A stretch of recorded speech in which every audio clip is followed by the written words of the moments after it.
Hello everyone, সকলকে জানাই রাখির অনেক অনেক শুভেচ্ছা। তোমাদের রাখি কীরকম কেটেছে আমায় জানিও, আর আমার রাখি কিভাবে কাটলো সেটাই তোমাদের সামনে ভিডিও নিয়ে চলে এসেছি। প্রথমেই ঘুম থেকে উঠেই চলে গেছিলাম রাখি আর মিষ্টি কিনতে, আর তখন খেয়ে নিয়েছিলাম ধোকলা আর আখের রস। বাড়ি ফিরে স্নান করে রেডি হয়ে গেছিলাম আর সব রকম অ্যারেঞ্জমেন্ট করে নিয়েছিলাম রাখি পরানোর জন্য। আমি আর বোন টোটাল আমাদের 5 জন ভাই দাদাদের রাখি পরিয়েছি। সবাই এতদিন বাদে যেহেতু একসাথে হয়েছিলাম, মজা ঠাট্টা গল্পের সাথে খাওয়া দাওয়াটাও কিন্তু জমজমাট ছিল।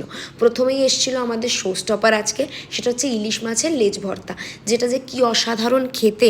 আর তার সাথে ছিল সর্ষে ইলিশ, আরও এক ধরনের মাছ ছিল, ডাল ছিল, সবজি ছিল। খেতে খেতে আমরা এটা ডিসাইড করছিলাম যে আমরা বিকেলে কি করব, কোথায় যাব।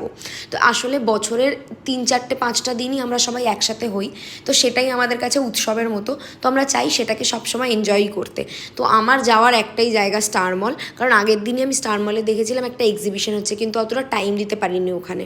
তো আজকে ঘুরে ঘুরে দেখলাম কালেকশন কিন্তু খুব ভালো, কিন্তু অনেকটা এক্সপেন্সিভ, তাই আমি কিছুই কিনতে পারিনি। তারপরে চলে গেছিলাম একটু প্যান্টালুন্সে। তারপরে মনে হলো হালকা হালকা খিদে পাচ্ছে, তাই খেয়ে নিয়েছিলাম কর্ন চাট। আর বাজার কলকাতাতে হচ্ছে সেল, মানে চলছে সেল, তাই সেখানেও চলে গেছিলাম, কিন্তু অস্বাভাবিক ভিড়। তারপরে ফুড কোর্টে চলে গেছিলাম একটু খাওয়া দাওয়া করতে।